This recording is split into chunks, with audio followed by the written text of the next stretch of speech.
Kita baca judulnya sama-sama di online yang saudara-saudari pegang. Anugerah yang diberikan kepada jemaat di Makedonia. Saudara-saudari, anugerah yang diberikan, inilah yang akan disaksikan. Sebetulnya ini bukan hanya kepada jemaat di Makedonia, tetapi juga kepada saudara-saudari di Cimahi.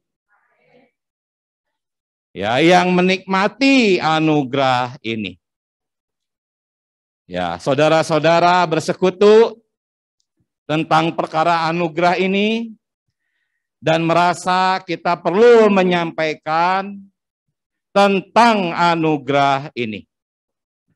Karena anugerah ini dinikmati ya hari ini oleh banyak saudara-saudari. Termasuk beberapa saudara-saudari di Cimahi. Jadi boleh dikatakan ini adalah satu kenikmatan yang perlu disaksikan. Baik, kita baca sama-sama ayatnya. Saudara-saudara, kami hendak tentang anugerah yang diberikan kepada jemaat-jemaat di Makedonia. Ini adalah ayat pertama dari pasal 8 yang membicarakan bagaimana Paulus ya mendorong jemaat di Korintus ya untuk mereka bisa terlepas dari penjajahan yang dilakukan oleh Mamon. Dan kata-kata pertama yang dia sampaikan adalah tentang anugerah. Anugerah yang diberikan kepada jemaat-jemaat miskin di Makedonia.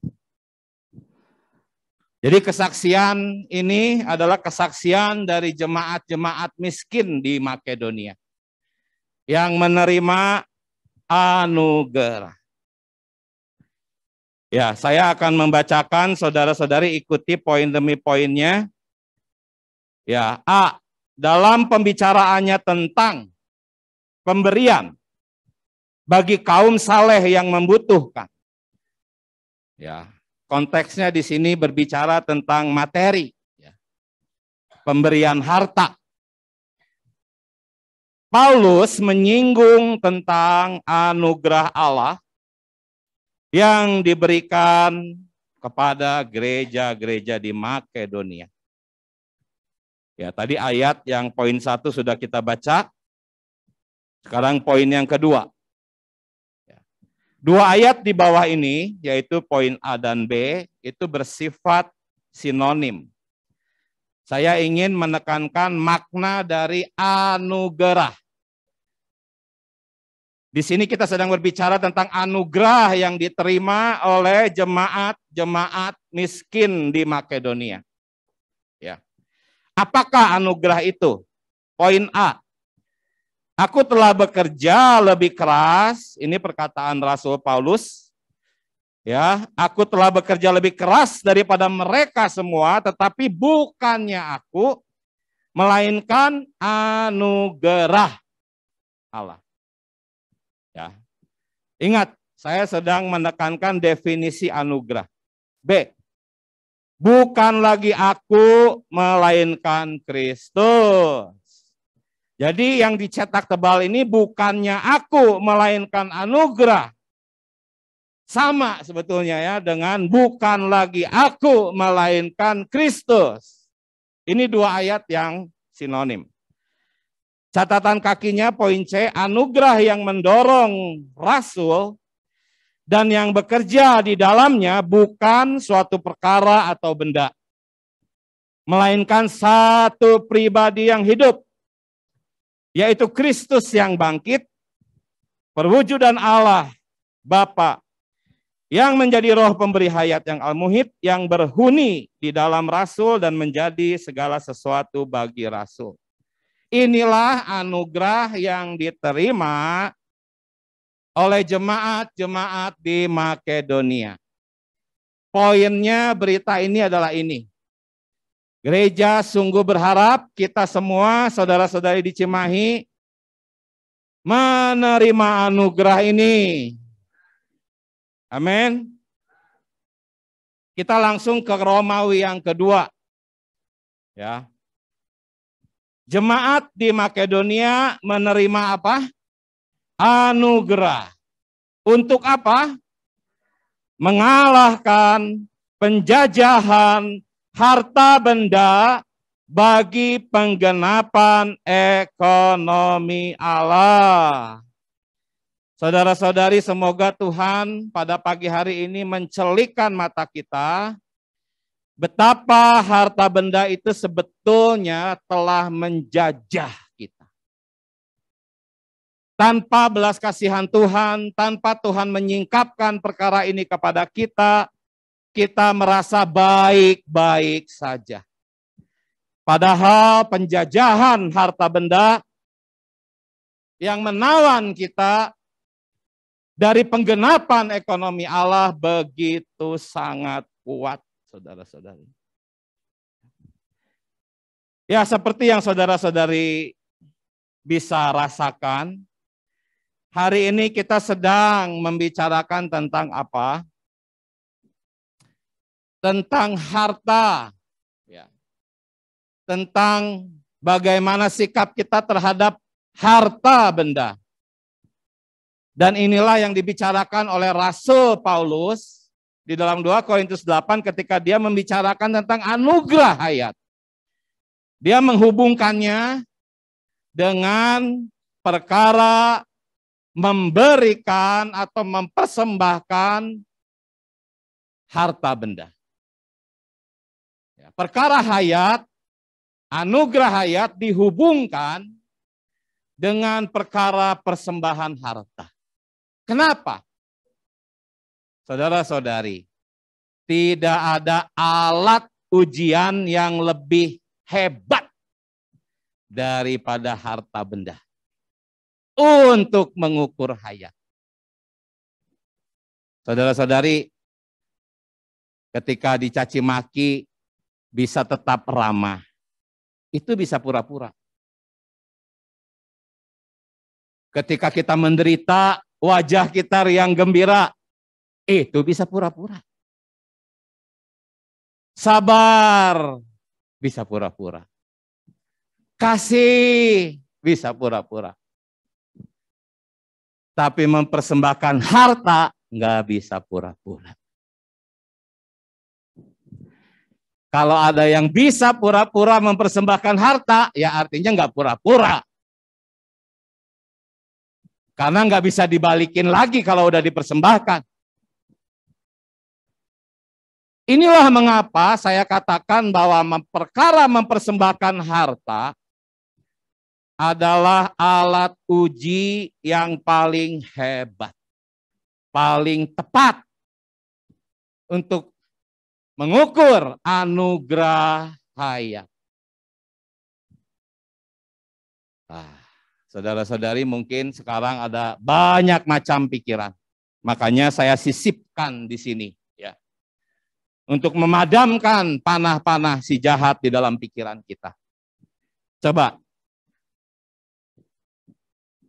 Sebelumnya, poin A dulu ya, mengenai anugerah yang diberikan oleh Tuhan kepada jemaat di Makedonia. Bersandarkan anugerah ini, yang adalah hayat kebangkitan Kristus, kaum beriman di Makedonia mengalahkan penjajahan, kekayaan, yang sementara, serta tidak menentu. Dan dengan murah hati memberi kepada kaum saleh yang kekurangan. Karena waktu saya tidak membaca ayat secara lengkap, tetapi saudara-saudari baca aja 2 Korintus 8, jemaat di Makedonia ini sangat miskin. Dan dikatakan mereka itu mempersembahkan jauh lebih banyak dari yang mereka mampu. Dan itu semua adalah berdasarkan anugerah. Nah, ini sisipan yang di luar konteks tetapi harus disampaikan ya. Karena kami juga sebagai saudara-saudara di depan yang memberitakan perkara ini takut dan gentar. Ya. Saudara-saudari, coba perhatikan. Gereja bukanlah suatu organisasi pengumpul uang. Ya. Sungguh hina jikalau gereja bermaksud mengumpulkan uang. Gereja mengambil ministry benda materi, yaitu ministry persembahan benda materi, itu untuk membuatnya menjadi sesuatu yang rohani, yang penuh dengan hayat, roh itu, dan pembangunan. Hari ini gereja memberitakan perkara persembahan harta. Tetapi sebetulnya, ya, yang akan terjadi melalui firman Tuhan yang dilepaskan adalah pertumbuhan hayat. Dan pertumbuhan hayat inilah beban gereja. Hanya alat ukurnya memang kita masih sering menggunakan hal-hal yang lain. Nah, pagi hari ini alat ukurnya itu mengenai persembahan harta. Dan Paulus memang menggunakannya terhadap jemaat di Makedonia. Ini ada satu peringatan juga, kalimat kedua dari saudara Watchmeni. Ini membuat kami sangat takut dan gentar. Dikatakan, janganlah menyuruh orang-orang di gereja Anda untuk melepaskan mamon, karena gereja Anda sedang butuh uang. Tetapi khotbahkanlah dengan jujur kepada orang-orang kaya dalam gereja Anda bahwa mamon itu adalah musuh Allah dan berhala. Sikap gereja terhadap mamon adalah menganggapnya sebagai musuh, menganggapnya sebagai berhala. Jikalau ada orang mengkhotbahkan perkara ini tetapi maksud terselubungnya, ya ada mamon di balik batu. Nah, tidak bisa demikian. Mohon Tuhan memberkati pemberitaan firman hari ini juga dengan saudara-saudara kita nanti yang akan melanjutkannya, agar firman murni disampaikan menjadi hayat. Baik, kita lanjutkan ke poin B. Saudara-saudari, mengapa kita tidak merasakan kerajaan di dalam dunia ini? Padahal kerajaan surga sudah ada di dunia. Ingat ketika Yohanes berkhotbah, bertobatlah sebab kerajaan surga sudah dekat. Dan kerajaan surga itu hadir ketika hari Pentakosta itu dicurahkan. Di sanalah pintu kerajaan surga dibuka dan hari ini sesungguhnya kerajaan surga sudah ada di Cimahi, sudah ada di Indonesia, bahkan di rumah kita. Dan kita harus memasukinya. Poin B, semua umat manusia yang jatuh, yaitu daging kita, mustahil untuk berada di dalam kerajaan surga. Manusia alamah kita berada di bawah penguasaan mamon dan harta benda. Karena itulah Tuhan berkata, apa? Sukar sekali bagi seorang hartawan untuk memasuki kerajaan surga. Ayat ini terkenal ya. Tetapi sesungguhnya kerajaan surga yang dimaksudkan di situ adalah kerajaan surga hari ini. Bukan nanti. Kalau saudara-saudari masuk ke gerbong kereta api di Bandung, maka saudara-saudari akan ada di Jakarta. Betul nggak? Kalau kereta apinya menuju ke Jakarta. Kalau saudara-saudari tidak mau masuk ke gerbong kereta api di Bandung hari ini, jangan harap bisa ada di Jakarta. Kalau kita tidak memasuki kerajaan surga hari ini, jangan harap bisa masuk kerajaan 1000 tahun. Tidak bisa. Betapa pentingnya kita memasuki kerajaan Allah. Dan orang-orang kaya, dikatakan di sini. Terjemahannya saya gunakan hartawan. Itu sulit untuk masuk ke dalam penghidupan kerajaan Allah di bumi hari ini.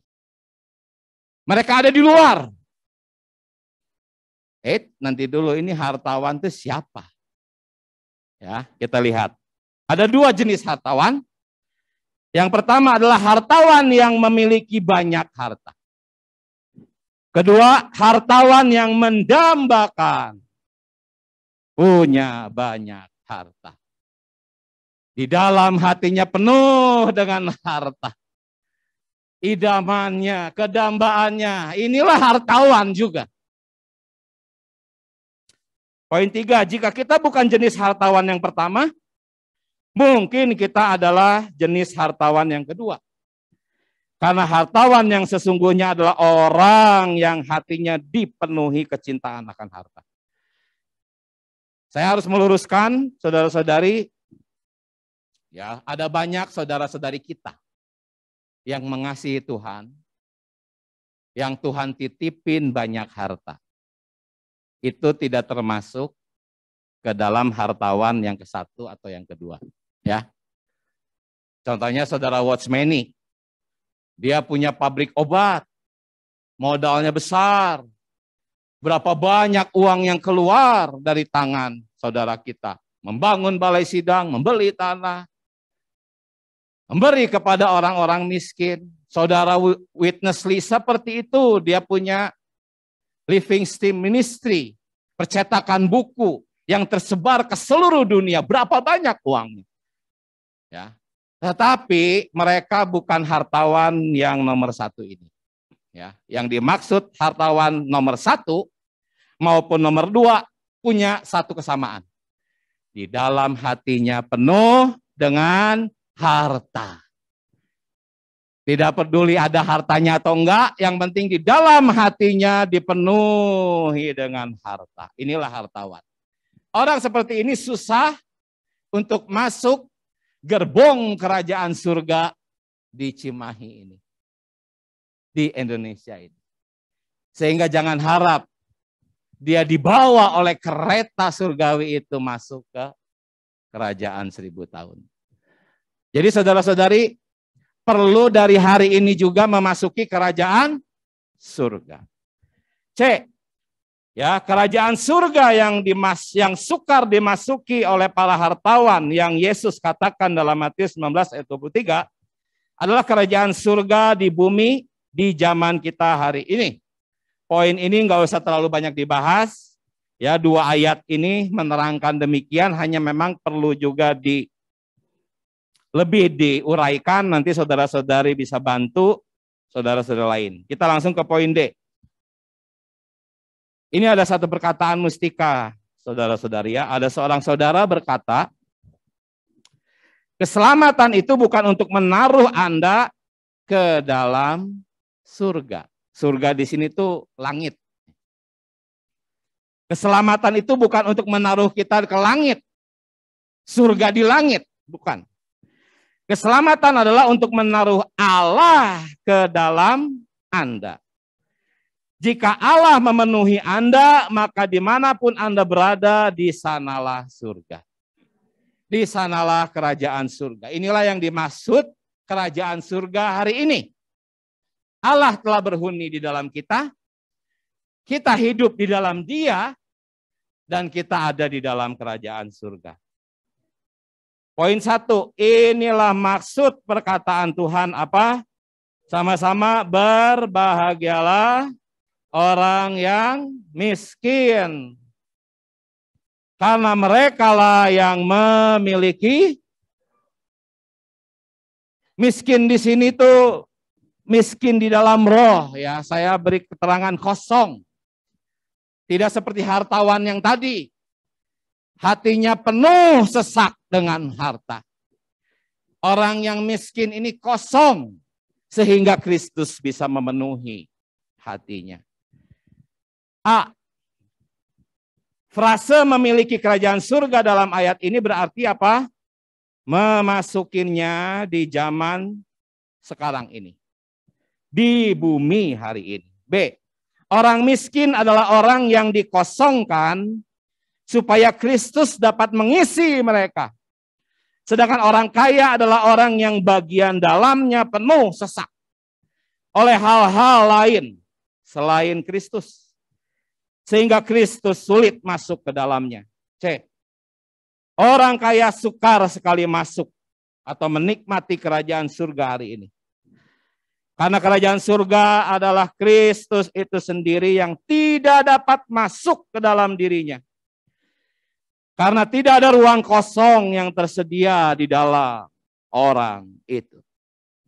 Dari pagi, siang, sore, malam. Hatinya penuh dengan urusan-urusan. Penuh dengan keinginan-keinginan, kecintaan-kecintaan, sasaran-sasaran. Ketika disuruh menikmati Tuhan, berdoa, bersidang, sepertinya langsung tubuh lemas, capek, letih, lelah. Tetapi ketika harus mengurusi urusan pekerjaan, hobi, dan sebagainya, tubuh mendadak segar. Inilah ciri-ciri orang yang penuh sesak dengan hal-hal yang bukan Kristus. Sulit sekali Kristus masuk ke dalam dirinya. Mendapatkan sedikit tempat di dalam hatinya. D. Orang yang miskin di dalam roh tidak diisi oleh hal-hal lain selain Allah. Sedangkan orang kaya adalah orang yang dipenuhi oleh harta benda-benda lain yang dia kasihi selain Kristus. Mazmur 73 ayat 25 adalah perkataan orang yang miskin di dalam roh. Sama-sama kita bacakan. Selain engkau tidak ada yang kuingini di bumi. F. Mereka yang menyediakan ruang kosong untuk diisi oleh Kristus adalah para pemilik kerajaan surga. Karena Kristus yang adalah kerajaan itu sendiri masuk ke dalamnya, menjadi isinya dan kepenuhannya. G. Untuk memasuki kerajaan surga di bumi, kaum beriman perlu kasih karunia untuk mengalahkan kuasa mamon dan benda-benda materi. Ya, melepaskan benda-benda materi ini dari penguasaan iblis untuk dipersembahkan kepada Tuhan bagi perampungan ketetapan kehendaknya. Hayat kebangkitan adalah suplaian serba lengkap bagi kaum beriman untuk menempuh kehidupan yang sedemikian. Haleluya. Amin. Ya. Poin B. Poin E. Ini belum selesai ya. Kehidupan yang bersandar kepada Allah dan bukan kepada harta benda. Ya. Saya ulangi ya dari mulai sebelumnya. Hayat kebangkitan adalah suplaian serba lengkap bagi kaum beriman untuk menempuh kehidupan yang sedemikian. Kehidupan yang bersandar kepada Allah dan bukan kepada harta benda. Kehidupan yang bukan untuk hari ini, tetapi untuk kelak. Bukan untuk zaman ini, tetapi untuk zaman yang akan datang. Kehidupan yang mendongkel penjajahan harta, kekayaan yang sementara dan tidak menentu. Ya, ini catatan kaki dari 1 Korintus 6 ayat 16 ayat 1. Ya. Poin E. Kita kembali melihat jemaat Makedonia di poin E. Dalam 2 Korintus 8 ayat 2 sampai 4 Paulus berkata, selagi dicobai dengan berat dalam berbagai penderitaan. Ini jemaat di Makedonia sedang dicobai dalam berbagai pencobaan. Kita mungkin mengatakan, ya saudara Anu sih enak. Ada bisnis, ada usaha. Saya apa? Lagi banyak pencobaan. Ya, kita membanding-bandingkan kondisi kita dengan orang lain. Saudara-saudari jangan seperti itu. Ya, saudara-saudari yang kelihatan enak belum tentu. Kalau hidup di bumi ini enak secara jasmani, duniawi, alami, firman Tuhan ya bohong berarti. Jalan yang ditempuh bagi kita, entah itu saudara-saudari yang punya bisnis, yang punya pekerjaan, atau yang sedang banyak kesusahan, sama saja, jalan sempit. Ya, lihat jemaat di Makedonia. Sekali lagi, selagi dicobai dengan berat dalam berbagai penderitaan, apa? Sukacita mereka meluap. Inilah kerajaan surga hari ini. Dan meskipun mereka sangat miskin, namun mereka kaya dalam kemurahan. Aku bersaksi bahwa mereka telah memberi menurut kemampuan mereka, bahkan melampaui kemampuan mereka. Dengan kerelaan mereka sendiri, mereka meminta dan mendesak kepada kami, supaya mereka juga apa? Beroleh anugerah. Untuk apa? Untuk ambil bagian dalam pelayanan. Dalam kemiskinan mereka. Mereka mendesak para rasul, tolong jangan lupakan kami. Kami juga nggak mau ketinggalan. Saat itu pengumpulan dana adalah untuk jemaat di Yerusalem. Kami juga mau berbagian, tolong sini. Terima ini pemberian kami, antarkan ke Yerusalem. Ya saat itu memang mereka memohon demikian karena para rasul repot. Dulu nggak bisa transfer, nggak ada m-banking. Harus mereka datang jauh, nggak pakai kendaraan. Mungkin nggak tahu perjalanan jauh untuk membawa harta. Dan itu berat, hartanya bukan uang kertas.